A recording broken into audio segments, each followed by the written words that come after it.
It's Trey Day on another Through My Two Blue podcast, a special edition once again this week as we continue with the talks surrounding the peaceful protests of racial injustice, of social injustice, of all the injustices in our great country of the United States of America. First, let me send a shout out to everybody who left me a 5-star review on Apple Podcasts last week. That is much appreciated. We got a ton of comments last week on the episode, and if you missed it, I highly recommend you go back and listen to that and all the episodes here on the Through My Two Blue podcast. But today, I'm going to focus on my town once again of Little Rock, Arkansas, the capital city down here in the Mid-South, which has been in the middle of some racial injustice over the past 65, 70 years.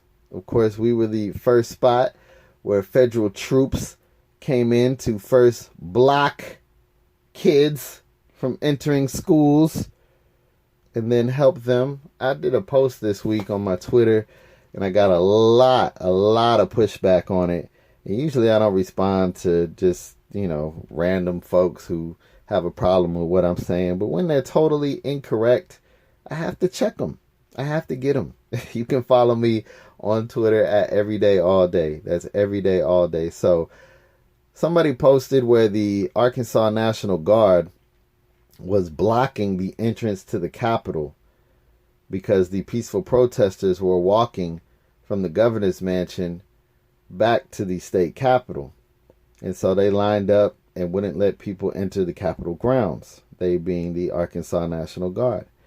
So I retweeted the photo and added, "Where have I seen this before in Little Rock, Arkansas?"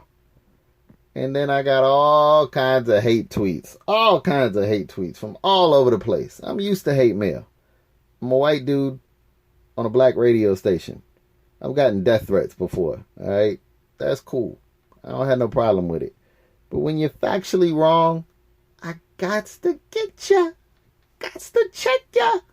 So if you look in your history books, ladies and gentlemen, turn to the page of Wikipedia. You will find that back in 1957, at historic Little Rock Central High School. By the way, I'm going to break you off with some information you may not know, so be ready for this. You ready? 10. Not the Little Rock 9. 10 black students tried to go to school at Little Rock Central High School, where they were admitted after a long, lengthy process of being selected. These 10 students were not allowed in by the Arkansas National Guard. That's, of course, what I was referring to the very first day of school. This is the day where Elizabeth Eckford, who still lives and works here in Little Rock, Arkansas, was tortured, for lack of a better term. She tried to enter the school grounds. She was separated from the others who all were carpooling together for whatever reason. I guess maybe they couldn't get a hold of her, if I remember right, or something like that. So she showed up to school on her own and was attacked by an angry white mob. When she tried to get on the Little Rock Central High School campus, the Arkansas National Guard closed ranks, would not let her in. So many people tweeted me saying, "Oh, the Little Rock National or the Arkansas National Guard helped the Little Rock 9 get in." We're not to that part of the story yet, okay? At first, they were ordered by Governor Orval Faubus to not let black children into Little Rock Central High School, voted the most beautiful high school in all of America, even though they lived in that neighborhood, even though they should have been privy to the same amount of education as the precious white kids were in that time. Can I get an amen? First of all. Now back to the 10. You say, "I only know about the Little Rock 9. Well, that's because 2 weeks later, when President Dwight D. Eisenhower took over command of the Arkansas National Guard and brought in the 101st Airborne Division out of Tennessee and Kentucky, Fort Campbell. Then that's when, quote, the Little Rock Nine were finally allowed into school. It's funny because those National Guardsmen, some of the same people who blocked Elizabeth Eckford, Ernie Green, etc., were now there to protect them. The same people who blocked them protected them 2 weeks later. Isn't that crazy? Plus, as I said, the 101st. Now, you only know the Little Rock Nine because, like I said, that 2 weeks later, only 9 showed up. One of them, I think her name was Jane Hill, if I remember right. She was like, nah, I ain't having no more of this. Now, I don't know if it was her decision or her parents' decision, but she just didn't show up anymore after that first day. So that's why we only know the Little Rock Nine. And they, of course, went through a very well-documented, tumultuous school year. And I won't go into detail on all that. I'll let you do your own research. In fact, you should go to the Little Rock Central National Historic Site on the corner of Daisy Bates and Park Street in Little Rock. They have so much great information there. I highly recommend it. All my out-of-towners, I'll personally take you for a guided tour of the Little Rock Central campus and the Little Rock Central National Historic Site, the only active high school in America that is also a National Historic Site. So I just wanted to clarify that because so many people on Twitter had a problem with me saying that the National Guard was there to help the Little Rock Nine. No, not at first. Not at first. That was not the governor's orders. In fact, you want to know a little bit more about the history? I go deep in this, man. I go real deep. Y'all just don't know. Where the Little Rock Nine statues are, you know, over there on the south side of the Arkansas state capitol, they put the statues there for a reason. The reason is, if you stand where the Little Rock Nine statues are, and you look up at the state capitol, you'll notice a big, huge window right there on, I think, the second, third floor. That's where the governor's office is. They put it right outside the governor's office. So no matter who is in charge later in life, they would have to look out their office window every now and then and see the statues of the Little Rock Nine. And remember the lessons of history from the Little Rock Nine. Do we think Governor Asa Hutchinson, who's currently the governor of the great state of Arkansas, looked out that window? I don't know, because the Capitol's been closed due to coronavirus. Just saying. If he was working from the Capitol, maybe he would have looked out there and made some different decisions in regards to giving the Arkansas State Police the permission to tear gas the peaceful protesters, ramping things up outside of the Arkansas State Capitol grounds. Just a thought. I'm just going off the top of the dome here. And then the second thing I'm going to address real quick is this Black Lives Matter, All Lives Matter, Blue Lives Matter. Come on. Listen, Black Lives Matter is the movement right now. Period. All right? I've gotten in so many discussions. No, all lives matter. Well, guess what?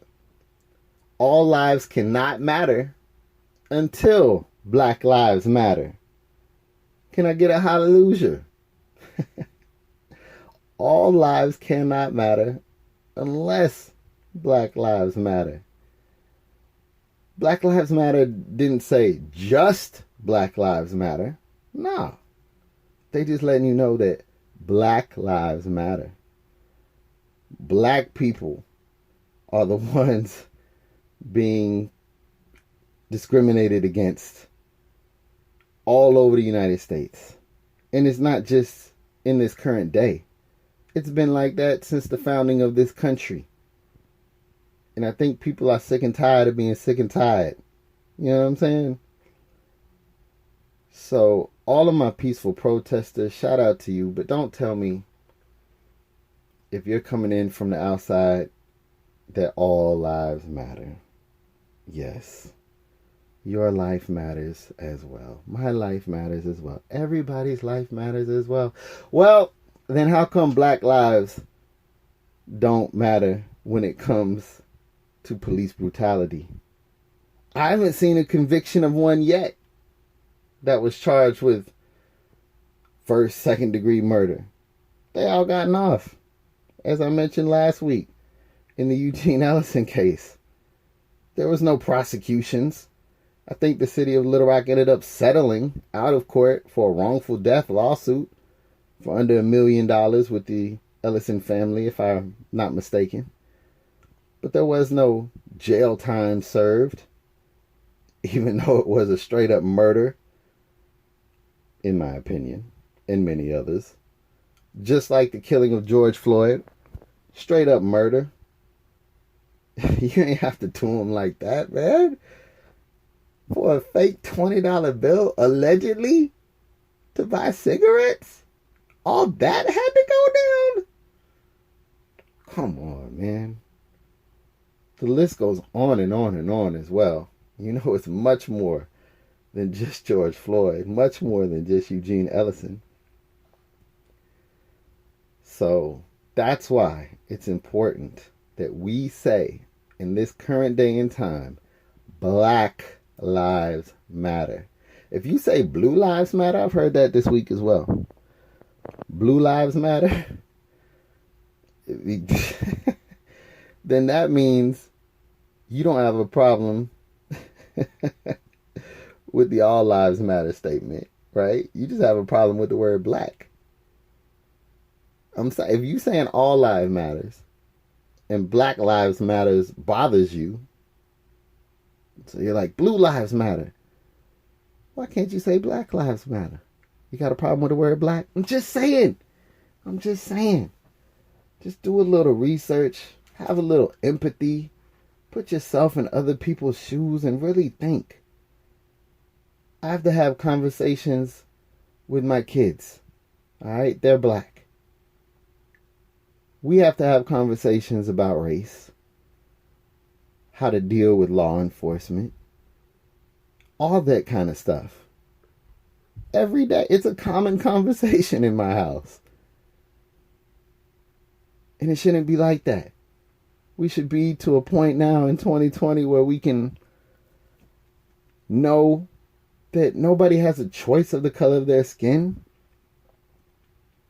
Nobody has a choice on how they were born.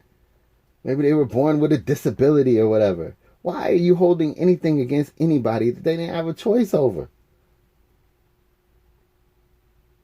People should be who they are. They should be allowed to be who they are with no pushback.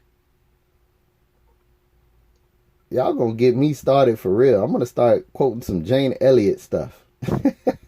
Y'all don't know who she is, Google her. She is a white woman who speaks the truth, nothing but the truth, the whole truth, so help her God. I'm telling you, man. We are in a new era. A new generation is coming up. And they're not going to accept anything less than change. And I'm here for it. I'm all here for it. Let your voice be heard. Continue the peaceful protests. Let's get into politics. Let's vote. That's where some real change is made also. But they hearing us, though. They hearing us. Send me a like, a follow, a friend request on all your social media. Trey Day Every Day All Day. That's TREDAY. Trey Day Every Day All Day. TREDAY.